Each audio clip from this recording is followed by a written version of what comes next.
In this video, we introduce an alternative way of graphing the frequency response of a system, or T of j omega. These are known as Bode plots. We'll see that the Bode plot consists of both a magnitude and a phase plot as functions of frequency, but in these plots, the horizontal axis will be logarithmically scaled. Similarly, the magnitude plot will also be logarithmic as we plot the magnitude in decibels along the vertical axis. Consider a generalized transfer function T of s here with poles both are zeros at the origin and a 0 at s equals a, and poles at s equals b and s equals c. For ease of calculations, making things just a little bit clearer, we factored out the 0 value of a from both terms. Factoring out the the value of a from both of these terms brings us an a out in front with an s over a plus 1 term within the parentheses. Similarly, we factored out the pole terms b, leaving us an s over b plus 1, and factored out the pole term c, leaving us an s over c plus 1. Replacing s with j omega then gives us the frequency response. The magnitude of the frequency response is found by calculating the magnitude of the numerator and dividing it by the magnitude of the denominator. Now we have three terms actually in the numerator. We have k, which is just a constant. Then we have j omega. The magnitude of this term, j omega, is just omega. And then the magnitude of this term in parentheses is the square root of omega over a quantity squared plus 1. And you'll note that the magnitude of each of these terms then is multiplied together, giving us the numerator term corresponding to the magnitudes of each of the terms in the numerator. Similarly, we can get the denominator by taking the magnitudes of each of these two terms and multiplying them together. The phase of j omega, or the phase of the frequency response, is found by taking the phase of each of the terms in the numerator, the phase of the first term plus the phase of the second term, minus the phase terms in the denominator. So minus, what we've got then is the phase of j omega, that's 90 degrees, because it's in the numerator, it's positive, plus the phase of this first term will be the arctangent of the imaginary part, omega over a, divided by 1, or the arctangent of a omega over a. Then the two phase terms in the denominator will be subtracted, giving us minus the arctangent of omega over b coming from this term, minus the arctangent of omega over c coming from that term. With the overall phase, or the total phase, being written as the sum of the phases of each of the individual singularities, this is a very convenient way of writing it. It's effectively the superposition of the contributions of each of the individual singularities. In other words, with it written like this, we can look at the effect of each of the individual, in this case, individual zeros, and the effects of each of the individual poles, look at those effects individually, and then add them up, or through superposition, come up with a total effect. The total phase term is just the sum of each of those terms.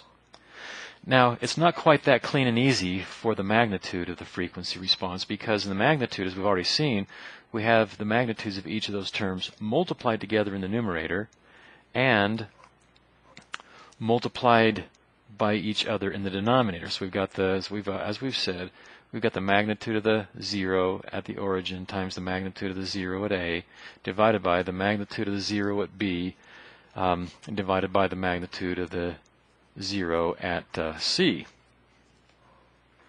But this product of terms divided by another product of terms leads us to think that if we were to take the log of this and plot the log of this, we would then also have the superposition of each of these terms individually.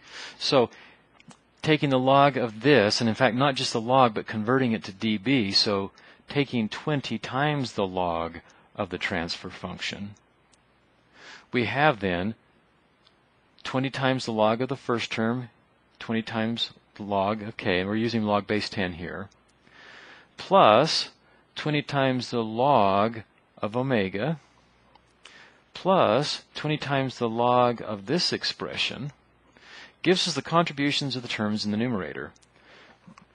Then we will subtract off 20 times the log of this term minus 20 times the log of this final pole. So by plotting, rather than plotting the magnitude, rather plotting the magnitude in dB, or 20 times the log of that, we end up with, again, it's the superposition of each of the contributing terms, much like we had the superposition here. And it allows us then to consider the contributions of each of these terms individually. And then finally, the overall or the total magnitude of the frequency response will just be the superposition of those terms. This has the added benefit of plotting the vertical scale in terms of logs. So by taking the log of it and plotting the log, or plotting the dB, it has the effect of compressing the log, or compressing that vertical scale. This allows us then to plot a large range of magnitudes, and we'll be able to cover a variation in the magnitude of the transfer function, or magnitude of the frequency response, over several orders of magnitude. We're also in this Bode plot going to plot the horizontal axis on a logarithmic scale. That also will allow us to cover several magnitudes of orders of magnitude of frequency and still have significant detail all the way along. So the Bode plot consists of two plots. One of them is the magnitude of the transfer function, or magnitude of the frequency response function, plotted in dB as a function of log omega, and then you also have the phase plotted as a function of log omega. Now let's consider the contribution of each one of these terms, looking at them individually. First of all, the contribution to the Bode plot coming from the constant is just 20 log of the constant k. That's going to be, or that is a constant value independent of frequency, and so that corresponds to a parallel line, a horizontal line at 20 log of k, the constant value. Now, the contribution of the 0 at the origin gives us then this function of omega, 20 times the log of omega. To understand its contribution, let's look at this term, or evaluate this term at omega equals 0, omega equals, I'm not at omega equals 0, at omega equals 1, at omega equals 10, and omega equals 100, or over 3 decades. The change in omega going from 1 to 10 times 1, or from one value to 10 times that value, is known as a decade. So let's look at this at omega equals 1, omega equals 10, and omega equals 100. At those frequencies, we have 20 log of 1. Well, the log of 1 is 0, so 20 times 0 is 0. 20 times the log of 10 is 20, and 20 times the log of 100 is 40. We then represent the contribution of this 0 at the origin with a straight line crossing the omega axis at omega equals 1. And then, as we can see, with every decade, the contribution of this increases by 20 dB per decade.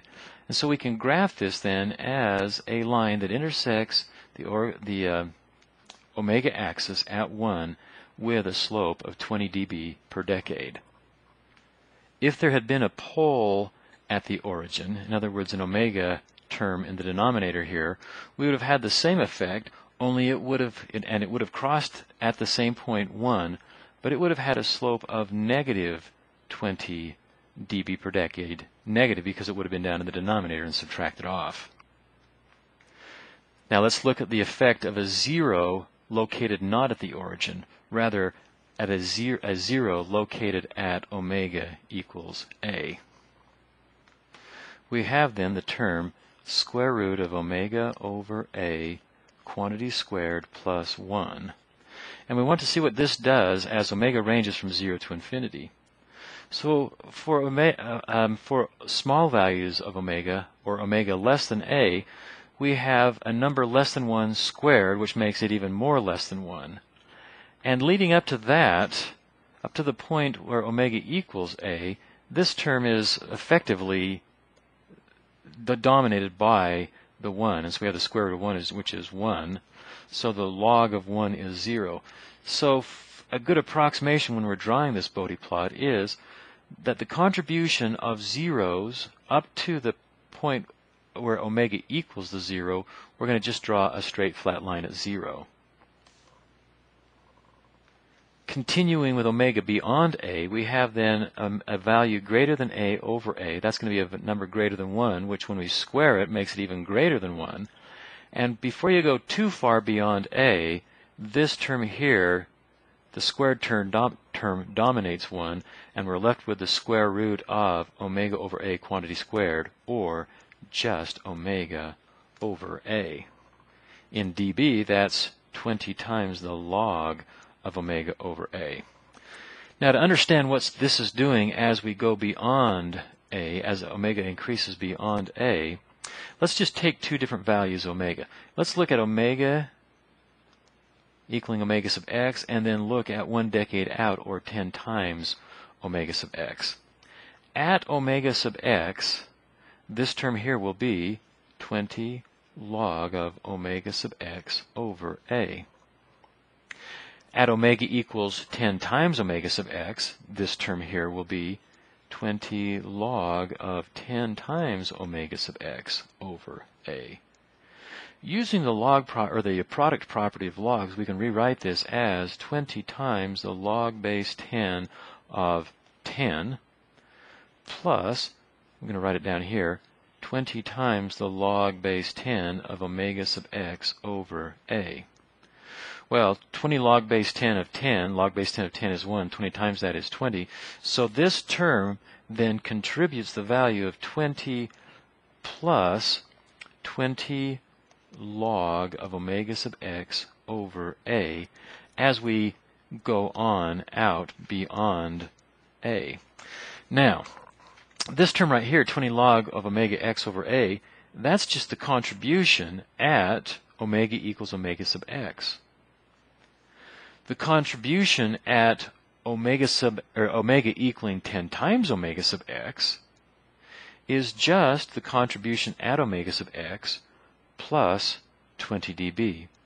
What this is suggesting is that as we continue beyond a, the graph is going to, or the contribution is going to increase by 20 dB with every decade we go. So to draw this, then we go out here to a, and then we continue on with a straight line that is growing at 20 dB per decade. Next, let's consider the effects of zeros located away from the origin, or in this case, a 0 located at omega equals b. You'll notice that these terms are of the same form as the terms associated with the zeros. The only difference is the minus sign here.